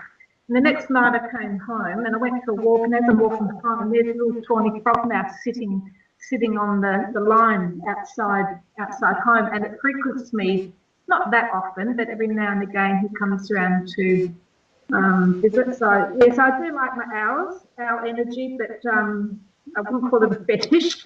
and I'm not aware of that connection actually, but I'm getting a little bit fuzzy in the head while thinking of it. So, does anyone else? Can you tell me, or the others know? I've had experiences, if you'd like me to tell you one. Yeah, yes. Go for it. Yeah, I was taking a walk in the town I was born in Graceville, in Brisbane. I was with my two boys, and we saw a few light ships circling around us. And I didn't want to say anything, it's because I didn't want to scare the kids, but my oldest one said, it was so obvious, he said, oh, we're being trailed by like these three light chips? I said, yeah, we are. And just as we said that, an owl popped down, and there's a huge connection in mythology with owls, and also there's heaps of reports about owls and light chips. And anyway, it came down, popped out of the tree, and was right at our feet, and was looking at us really intently while these UFOs were circling around us. And I mean, I've lived on and off in Graceville for about 47 years now, and I've never seen an owl do that in my life. It's never done it before or since. So there's definitely a connection between the two. And I just actually read a book called Owls Messengers. And when you start reading it, they start to show up all around you. Like we were just hearing about the frog, you know, you kind of speak of them and they appear. But there's also a part of you that is kind of like tuned into that process. So if I'm thinking about a certain power animal, they'll turn up in the astral or they'll turn up on the physical. If you're thinking about UFOs, you'll start to see them. You can call them in telepathically. If you want to start to talk to God, you can tap into those realms. So you do have a part to play in the circle. Even though when it occurs to you externally, it always seems a little bit like it's out of your hands. But don't forget that you're part of the chain. No, thank you. Actually, you just reminded me, you're talking about that. I've just remembered when I was a young girl, I lived in a small country town in South Australia, and Mum and I would quite often go for walks after work, after dinner. And you know, my mum she was Catholic and very strict, but she always had this interest. She believed in reincarnation. She always believed in there must be something else out there. And we quite often go for walks and look for satellites and watch the stars. And we'd always hear the mopoke. Is it the mopoke owl? Mopoke. We'd always out there when we were walking. So Sharon, I'm going to look more into my owl fetish, find out more about it. That's good. A lot of children have ETs approach them in owl form so that they're not scared. And if you think about the look of the owl, it has the big eyes and kind of the oval, kind of pear-shaped head. It's funny you should mention the tawny frogmouth. I've actually had one fly right into my house and sit in the kitchen and converse with me for about 15 minutes. It's like just flew in. I've got quite an open back to my house. You can actually just open up the back. And so I've had an experience with one of those too. You know, everyone else ran for the bedrooms and I sat there and talked to it for a few minutes. So yeah, there's basically it's a means of it's kind of, I suppose you could say it's a way they shapeshift to talk to people. But no, I don't know where that question actually came from. The more I think about it, the more I'm wondering how I put it into the list of questions. It was as if somebody had told me it. So that's a bit. Maybe it was a supernatural visitor. I think so, yeah. It just makes me a bit like, okay, why did I put that in? And maybe it's something for me to look at because I'm definitely talking about it. I'm getting fuzzy around my head. So, Chris, some of my signs of connection. Exactly. So, Chris, you have a free giveaway to accompany tonight's show, a free ebook of your novel, JC and Me at 33. This is only going to last for 5 days, I believe. So is it from today plus 4 days? Yes, it should be coming into the region worldwide. We've got different regions, but over the next 12 hours or so, it should be coming online all around the world for 5 days on Amazon. So basically, people just need to Google JC and Me at 33 or Cris Matheson. That's Chris without an H. And you should be able to download the ebook for free. Definitely, yeah. It's available on audio and paperback, but I had a chat to Amazon, who's the publisher, and they put that in lines for the Kindle, so that will be free. And so if you've got anybody out there who's had a few experiences they don't understand or they want to connect the dots or want to have a fun read, it'll be available online for your Kindle. Now, we've already... thanks for that. Now, we've already discussed a few experiences that we've had, but now I'm wondering, and this is a general question for all of you, have any of you ever had a supernatural experience which wouldn't be typically a spiritual experience? Because I know obviously you've all had spiritual experiences at some point. I'm talking more experiences with maybe the paranormal or ufology. Who wants to kick off? Anyone? Francie did last time, so Chris or Leanne? Sure. Yeah, I'm happy to go. Oh, no. No fighting now. You tell them, Francie. Leanne, go for it. Yeah, so well, the house that we live in at the moment, we've been here for about 12 years. We've got a ley line that runs through it. And we often, when we first moved in, we were getting visitors through the house all the time. Now we don't get quite so many, but we often hear them trampsing the floorboards upstairs, and we know nobody's there. I've got a couple of my kids are very clairvoyant, so they've seen a lot of the spirits that are floating about.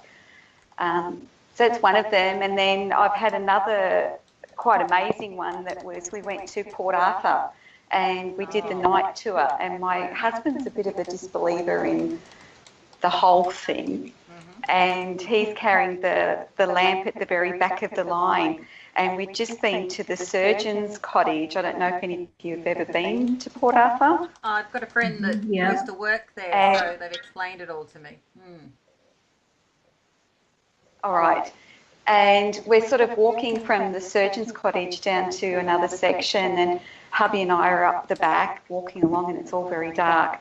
And we both hear this person call out to us, and we both spin around, and there was somebody standing there, and it was in a sort of white garb. But when we both looked properly, there was nobody there. And I was to hubby going, "Oh, did you see that? You know, how cool." And you go, "No, I didn't see anything." That's good that he saw it. Yeah. Yeah, well, you know, he'll say he didn't see it, but he definitely did because he turned around. So, yeah, there are a couple of the ones that I've had. Chris, what about yourself? Oh, yeah, well, I got a laundry list. I mean, talking about psychic weirdness, I ticked off most of them. But there was a period, you're talking about mandalas before, I was a giant kind of, I suppose about 60 metres, about 100 metres up in the air, like a living mandala, kind of like light spaceship was above the car, and I got out, and it was telepathic, and it was kind of like linked to my consciousness and inner and outer. And that was pretty, you know, expansive for my reality system at the time. But the next morning, I really felt like, I had to go outside the house and see if there's something out there, which is, you hear this a lot in the literature too when people see these things. So I took my dog out for a walk, and the sun was coming up behind me, and I could see down the street, there was really a lot of shadows, and it looked like someone jumped out of the tree. I thought, my eyes must be playing tricks on me, because as it came closer, it was like a sweet old lady, and she had a dog, like a little chihuahua, and she was walking, and I stopped, and I said, "Oh, hello, how are you doing? A nice dog." And she said, "Oh, you know, have a good day, dear." And she walked off, and she wasn't that far behind me. I just turned around, and she was no longer an old lady, there's no longer a dog there, there was just like a being there, you know, and kind of like waved at me and then jumped back into a tree. So that's probably one of the weirdest things that I've seen. And then you can actually see how these multi-dimensional beings are almost, they're kind of like thoughts, but they can become totally physical, can totally shapeshift. Amazing. But I guess so that it didn't freak me out so much, just to show me that, like, when you see like a light chip, I think those beings, because they're actually multidimensional, are already all around you and also within you. So I think it's almost like out of politeness that they pretend they're up in the sky. It's more like their calling card. Wow, okay. Yeah, I've never thought about it that way. That's I'm going to have to take. Well, people don't, because people have a three-dimensional headspace. But when you're dealing with these things, the information is so, it's coming from multi-dimensional, which is why it often has this kind of archetype of the trickster about it, because the inner and the outer blend, and your brain can't quite perceive what's happening. It takes you a long time to, and I don't say that I really understand it now, but definitely you do have to get a totally different way of looking at it if you want to understand it, I think. I find it fascinating that you mentioned that. I found when I was going through, I suppose, my awakening process, which dragged on a lot, about 20 years. Most people have it, I know, and it kind of happens overnight. Mine took a while. But during that time, I would have the weirdest interactions with people. I'd be sitting in a shopping centre, and somebody would just appear next to me, and we'd have a conversation about something out there. It was like a bit of an education, and then I'd turn back and they'd be gone. Or I'd have, you know, I'd have interactions like that constantly for that 20-year period. Yeah. And I feel like I was kind of being spoon-fed information. Do you know what I mean? Or totally. They come at the level that you're comfortable with. yes, but you know, it would be nice if I got it all kind of more compressed. I mean, a lot of my friends that I talk to, their kind of awakening happened in like a year, you know, and I just wonder why mine took so long. So. Well, I guess we're all individual. I do know that sometimes when they do come, when you meet them physically, these different consciousnesses, it can be like a sledgehammer to your reality system. So it's careful what you wish for. I mean, I had like 20, 30 years of meditational experience before I had that experience, and it was still shattering. It took me 6 months to integrate. It's really intense. And even then, they were kind of masking things and coming through subtly. So maybe it was they did you a favour, you know. And in the spiritual, there's no rush anyway, as you know. But obviously, you've got a process going, and you're doing great work now. So I think it's all worked out for the best. Well, I look at it now, and I look back over all the jobs and all the roles I've done, all the things, people I've met, and I realise now to be where I am doing what I do, I had to have all those steps in place. Exactly. Yeah, and yeah, it does make it's made this possible to create the magazine and have contact with so many amazing people. I was in a point where I knew so many people, but I hadn't actually got a vehicle at that. You know what I mean? So yes. So yeah, I think it's all synchronicity. I think it's, sorry, I was going to say, Sharon, too, I think it's really good when you can look back at your life path like that and not question it now and saying that why did it happen that way, but to see the gift that's in it to get you to that path and see how all those things have culminated to bring you something quite unique. Yes, yeah, and like when it's all happening, you're kind of thinking to yourself, just roll with it. You know, like I remember one particularly odd incident. I was in the library at Indooroopilly, and I'd been writing the books, and I just kind of woken up, and I had about 30 minutes, and I had a lady sit down next to me and talk to me about angels, you know, and it was interesting because I was in the middle of book 2, and I just started introducing like Metatron and Raphael and a few of the angels in like as a spirit guides in a way. And I'd actually been kind of the day prior, I'd been thinking, oh gosh, I need to know more about this. And then this lady just sits down and spends 30 minutes telling me all about the angel higher orders and classes. Do you know what I mean? It's synchronicity, which is what we were talking about, you know. And a lot of the stuff I channeled, I wrote it and I re-edited it, but it was a few days later I'd actually go and check the research, and I'd find that the research matched what had been channeled to me. So I know for a fact that there's definitely something out there called the Akashic Record, and that we all have this ability to tap into it, because every time I check a fact or that, it was a true fact or it was a historical figure or so that's why when people say synchronicity or things to me, I just get it straight away, because that's how it's always worked for me, you know. And it's all comes down to you manifesting, you know. Well, I think half the time we think we're thinking, we're actually listening. And like, for example, you're talking before that question to Francine about the owl. You looking back on it, you didn't think, well, why did I put that in there? But there was obviously a reason. I think channeling is a very obvious kind of, it's like a high-end thing, or like seeing a UFO is a very high-end kind of obvious thing. But I think that phenomena can be incredibly subtle, and it's always working, whether we know that it's there or not. Exactly. I really agree with you on that, Chris, because it's like the more awareness you have, the more presence you have, the more synchronicity lines up, and the more you're on the path.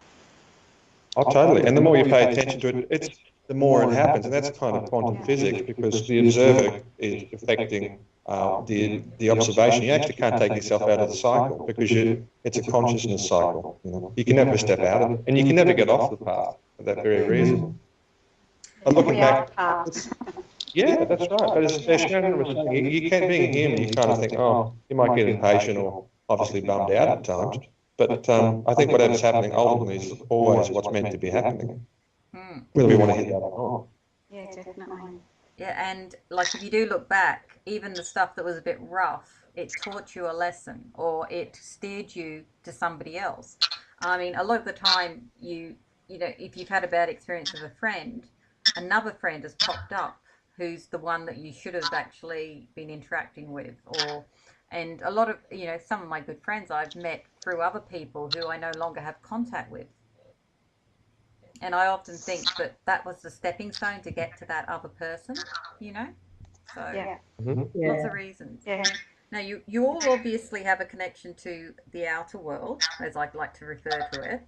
But what about nature? Do you all feel a connection to Earth as well, like in the physical realm? Francie versus time. Yes, very, very much so.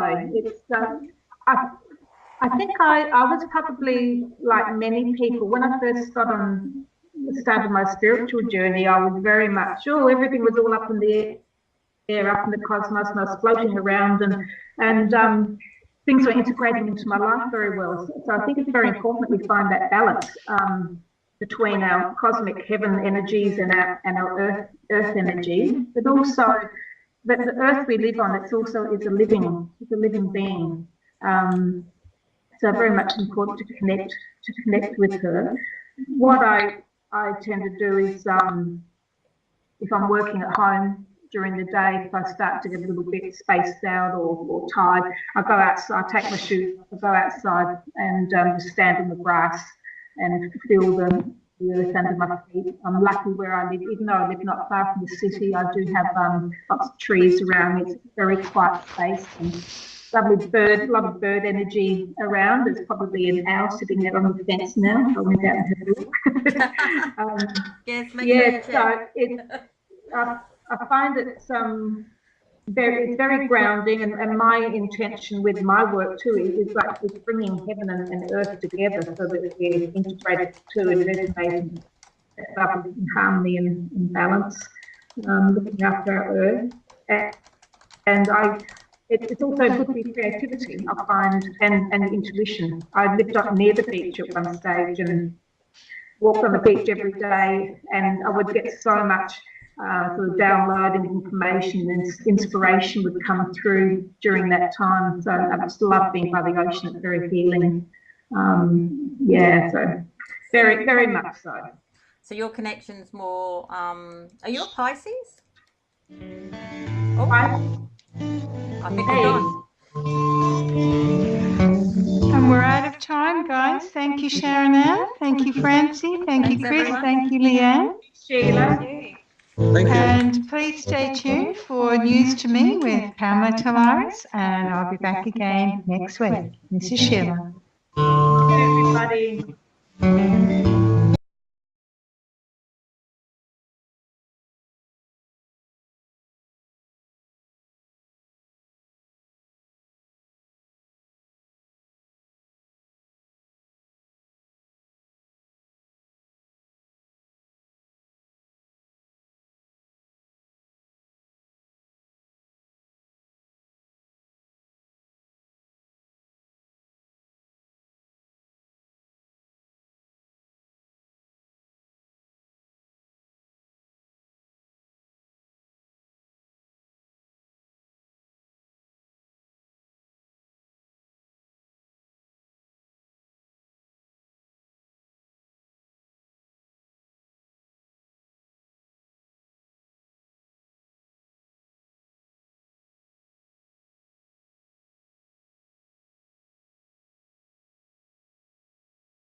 you.